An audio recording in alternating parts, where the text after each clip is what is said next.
Ang Europa mga kapatid ay nahaharap ngayon sa isang malaking pagsubok dulot ng tumitindi nitong tensyon sa pagitan ng Russia at Estados Unidos. Ngunit sa gitna ng mainit na sitwasyong ito, gumawa ng matapang na hakbang si Pangulong Emmanuel Macron ng France upang baguhin at siguruhin ang depensa at proteksyon ng Europa. Sa isang pahayag sa telebisyon, inanunsyo ni Macron ang kanyang plano na makipag-usap sa mga European allies tungkol sa posibilidad ng paggamit ng nuclear weapon ng France upang protektahan ang Europa mula sa banta ng Russia. Ang hakbang na ito ni Macron ay hindi lamang nagpapakita ng dedikasyon ng France sa seguridad ng Europa. Pinapahiwatig din ito ng Estados Unidos. Sa ilalim ng kasalukuyang administrasyon ay maaring hindi na mapagkakatiwalaan at maasahan gaya ng dati. Ang panukala din na ito ni Macron na gamitin ang nuclear weapon ng France bilang proteksyon para sa Europe ay isang mahalagang hakbang sa pagbabago ng estratehiya sa depensa ng kontinente. Ipinapakita nito ang pagnanais ng Europe na magkaroon ng mas malaking kalayaan at kontrol sa mga usapin ng depensa, lalo na sa harap ng mga kamakailang kaganapan, kabilang ang hindi tiyak na foreign policy ng Estados Unidos at ang patuloy na agresyon ng Russia sa ilalim ni Pangulong Vladimir Putin. Ang Europe mga kapatid ay walang sariling desisyon pagdating sa kanilang seguridad. Sa halip, nakadepende ito sa mga powerful countries tulad ng Amerika o Russia na siyang nagdidikta o nagkokontrol sa direksyon ng kanilang security. Dahil dito, layunin ng hakbang na ito ni Macron na tiyakin na ang Europa ay hindi na magiging sunod-sunuran sa mga isyu ng pandaigdigang seguridad, kundi handa na silang magkaroon ng kakayahang protektahan ang kanilang sariling interes at maging malaya mula sa mga pandidikta ng mga makapangyarihang bansa. Sa pamagitan ng pag-aalok ng proteksyong nuklear ng France, nais ni Macron na itaguyod ang Europa bilang isang leader sa hinaharap ng pandaigdigang seguridad at matiyak na ang kapalaran ng kontinente ay hindi na kontrolado ng Washington o Moscow. Ang France lamang mga kapatid ang tanging bansa sa European Union ang may kakayahang nuklear at ang desisyon ni Macron na pag-usapan ang paggamit ng nuclear deterrent ng France upang protektahan ang mga European allies ay isang malaking pagbabago sa estratehiya ng depensa ng Europa. Tulad ng sinabi ko sa nauna, ang hakbang na ito ng Pangulo ng France ay bunga ng pangangailangang labanan ang lumalalang banta mula sa Russia na itinuturing niyang isang malinaw at kasalukuyang panganib hindi lamang sa France kundi pati na rin para sa buong kontinente ng Europa. Ang Russia ay paulit-ulit na lumalabag sa mga internasyonal na kasunduan at pamantayan at patuloy na lumalakas ang puwersang militar sa ilalim ng pamumuno ni Vladimir Putin. Ayon kay Macron, ang Russia ay naglalaan ngayon ng 40% ng kanilang national budget para sa militar, na isang malinaw na senyales ng kanilang plano na palawakin ang kanilang military capabilities. Hanggang 2030, balak ng Russia na dagdagan ang kanilang puwersa ng 300,000 na bagong sundalo, 3,000 na mga tangke at 300 na mga fighter jet, kung saan ang agresibong pagpapalawak na ito ay nagpapataas ng mga alalahanin tungkol sa mga layunin ng Russia, lalo na kaugnay ng Ukraine. Hindi naniniwala ang Pangulo ng France na ang pagpapalawak ng teritoryo ng Russia ay titigil lamang sa Ukraine. Ang mga ginagawa umano ngayon ni Putin ay nagpapakita ng seryosong banta na kinakaharap ng Europa. Ibig sabihin, ang mga ambisyon ng Russia ay hindi magtatapos sa kanilang mga border. Sa halip, ang kanilang agresibong aksyon ay maaring umabot sa iba pang mga bansa. Kaya't kinakailangan ng Europe na gumawa ng mga hakbang upang tiyakin ang kanilang kaligtasan sa hinaharap. Ang konsepto ng nuclear deterrence mga kapatid ay naging pangunahing bahagi ng seguridad ng Europa mula pa noong Cold War. Ngunit dahil sa lumalalang hindi pagkaka-stable sa Russia, mas naging mahalaga ang muling pagtutok sa nuclear deterrence. Ang kahandaang makipag-usap ni Macron tungkol sa paggamit ng nuclear na kakayahan ng France upang protektahan ang Europa ay isang mahalagang hakbang upang mapanatili ang kaayusan sa kontinente. Tinitiyak nito na ang seguridad ng Europa ay hindi lamang nakasalalay sa mga pabago-bagong pulisya ng Estados Unidos o sa pabago-bagong galaw ng NATO, kundi ito ay magiging mas matatag at nakasalalay sa isang estratehiyang pinangunahan ng Europa. Ang pagbabago sa foreign policy ng Amerika, lalo na sa ilalim ng Trump administration, ay nagdulot ng kalituhan sa loob ng European Union. Matagal nang umaasa ang mga European NATO allies sa Amerika para sa nuclear deterrence at proteksyong militar.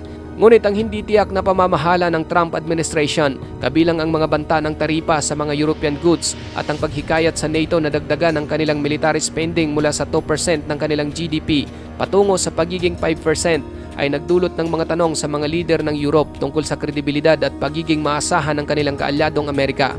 Ang pahayag ni Macron na hindi kailangang pagdesisyonan ng Washington o Moscow ang hinaharap ng Europe ay nagpapahiwatig na talagang dapat nang hawakan ng Europe ang kanilang sariling direksyon pagdating sa depensa at seguridad. Bagamat isang mahalagang kaalyado ang Estados Unidos sa pagpapalakas ng seguridad, ngunit ang mga pahayag at hakbang ni Donald Trump ay nagbigay ng pangamba kung talaga bang matutupad pa ang pangako ng US na depensahan ang Europa. Sa mga banta ni Trump na bawiin ang mga puwersang Amerikano mula sa Europe o bawasan ang partisipasyon ng Estados Unidos, mas maraming lider ngayon sa Europe ang nagdududa kung maaari pa nilang asahan ang Washington tulad ng dati. Ang posibilidad mga kapatid sa pag-ayaw ng Amerika na bigyan pa ng seguridad ang Europa ay hindi na lamang isang hypothetical na senaryo. Ito ay isang katotohanan na kailangang harapin ni Macron at ng iba pang mga leader ng Europa. Pinapakita ngayon ng US ang kanilang pag-iwas na makialam sa mga internasyonal na alitan at mas pinipili nitong magtuon sa sariling mga problema sa kanilang bansa. Ang America First na pahayag ng Trump administration ay lalo pang nagpapatibay sa pagbabagong ito patungo sa tinatawag na isolationism na nag-iiwan sa marami sa Europa ng pakiramdam na sila'y hindi ligtas at nasa panganib. Sa ganitong konteksto, ang panukala ni Macron na ialok ang proteksyong nuklear ng France sa Europa ay hindi lamang isang hakbang ng matalinong estratehiya, kundi isang kinakailangang hakbang upang tiyakin ang seguridad ng kontinente sa harap ng mga pagbabago sa mundo. Pinapakita nito ang lumalaking pagkilala na dapat pangunahan ng Europa ang sariling depensa at seguridad at maging malaya mula sa impluensya ng mga panlabas na kapangyarihan. Sa pamamagitan ng pagpapalakas ng papel ng France sa nuclear deterrence, tinutulungan nito ang Europa na protektahan ang kinabukasan habang pinapalakas ang posisyon nito bilang isang key player sa pandaigdigang kalakaran. Ngayon mga kapatid, kabaliktaran sa pabago-bagong posisyon ng Amerika. Ang Russia ay patuloy na nagiging agresor sa mga nakaraang taon na nagpapahina sa mga internasyonal na pamantayan at nagdudulot ng banta sa katatagan ng Europa. Sa ilalim ni Vladimir Putin, nagsagawa ang Russia ng sunod-sunod na agresibong aksyon, kabilang ang annexation ng Crimea, ang pagpapalala ng sitwasyon sa silangang Ukraine at ang pagsuporta sa mga separistang kilusan sa Moldova at Georgia. Ang mga hakbang na ito ay hindi lamang lumalabag sa internasyonal na batas, kundi nagpapahina rin sa seguridad ng buong Europa. Ang paglalarawan ni Macron sa Russia bilang isang banta sa France at Europa ay batay sa mga totoong aksyon ng Russia sa nakalipas na dekada. Ang patuloy na agresibong pahayag at pagpapalawak ng militar ni Putin ay nagpapakita ng malinaw na layunin ng Russia na plano pa nitong lumampas sa kanilang kasalukuyang mga border.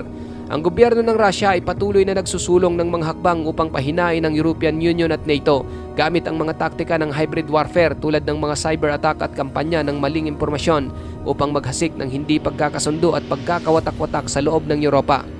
Ang banta na dulot ng Russia ay hindi lamang sa aspeto ng militar kundi pati na rin sa ideolohiya. Ang gobyerno ni Putin ay patuloy na mayroong ganap na kontrol sa mga desisyon at aksyon at ang mga kalayaan ng individual at mga demokratikong proseso ay madalas na limitado o pinipigilan. Sa ganitong pananaw, ang panawagan ni Macron na ang Europa ay magtulungan at magsagawa ng mas aktibong hakbang sa sariling depensa ay hindi lamang sagot sa militar na banta ng Russia, kundi isang kinakailangang hakbang upang protektahan ang mga demokratikong halaga ng Europa laban sa patuloy na pag-usbong ng otoritarianismo. Ang pananaw ni Macron para sa seguridad ng Europa ay hindi lamang nakatuon sa nuclear deterrence, kundi pati na rin sa isang mas malawak na estratehiya ng pangmatagalang suporta para sa Ukraine, isang bansa na nasa harap ng laban kontra sa agresyon ng Russia. Binibigyan din ni Macron na kailangan ng Ukraine ang patuloy na suporta ng mga European nations upang matiyak na hindi na muling lusubin ng Russia ang Ukraine matapos ang posibleng kasunduan sa kapayapaan. Ang pangmatagalang pangakong ito para sa depensa ng Ukraine ay mahalaga upang matiyak na ang mga ambisyon ng Russia ay mapipigilan at upang maibalik ang kapayapaan at katatagan sa riyon.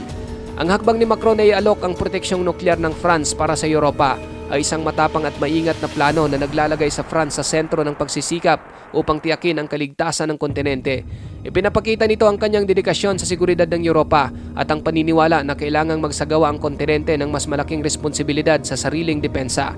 Sa pag-aalok ng nuclear deterrent ng France, itinataguyod ni Macron ang Europa bilang isang malayang puwersa na kayang ipagtanggol ang sarili nitong mga interes nang hindi umaasa sa Estados Unidos o sa ibang panlabas na kapangyarihan. Ang pananaw na ito para sa isang malakas, nagkakaisang Europe na kayang ipagtanggol ang sarili laban sa mga banta mula sa Russia at iba pang puwersa ay nag-aalok ng bagong pag-asa para sa kontinente na matagal nang kilala sa kanyang pagtutok sa kapayapaan, katatagan at demokrasya. Ang desisyon ni Emmanuel Macron na ialok ang proteksyong nuklear ng France para sa Europa ay isang mahalagang hakbang sa depensa ng kontinente kung saan sa harap ng lumalaking banta mula sa Russia at ang hindi tiyak na patakan ng panlabas ng Estados Unidos, pinipili ni Macron na gawing mas malaya at independent ang Europa. Sa pamamagitan ng pag-aalok ng proteksyong nuklear ng France, tinitiyak ni Macron na ang hinaharap ng Europe ay hindi kontrolado ng mga panlabas na kapangyarihan, kundi ng lakas at pagkakaisa ng Europa mismo. Ang Russia sa ilalim ni Vladimir Putin ay isang patuloy na banta sa seguridad ng Europa, kaya't kailangan nito na maging mas matatag sa pagtatanggol ng kanyang mga interes. Ang pamumuno at pananaw ni Macron ay naglalatag ng isang malinaw na landas para tiyakin na mananatiling ligtas at matatag ang Europe sa isang pabago-bagong mundo. Ang kinabukasan nito ay hindi na kailangang idikta ng Washington o Moscow. Ito ay isang kinabukasan na maaring hubugin ng lakas at determinasyon ng mismong Europe. Ikaw kapatid, ano ang masasabi mo sa videong ito? Para sa iyong opinion, i-comment mo na yan sa ating comment section sa ibaba. At kung nagustuhan mo naman ang video ito, paiwan naman ako ng like at pasubscribe na rin sa ating munting channel. Maraming salamat sa panonood hanggang sa susunod na naman nating upload. Peace out!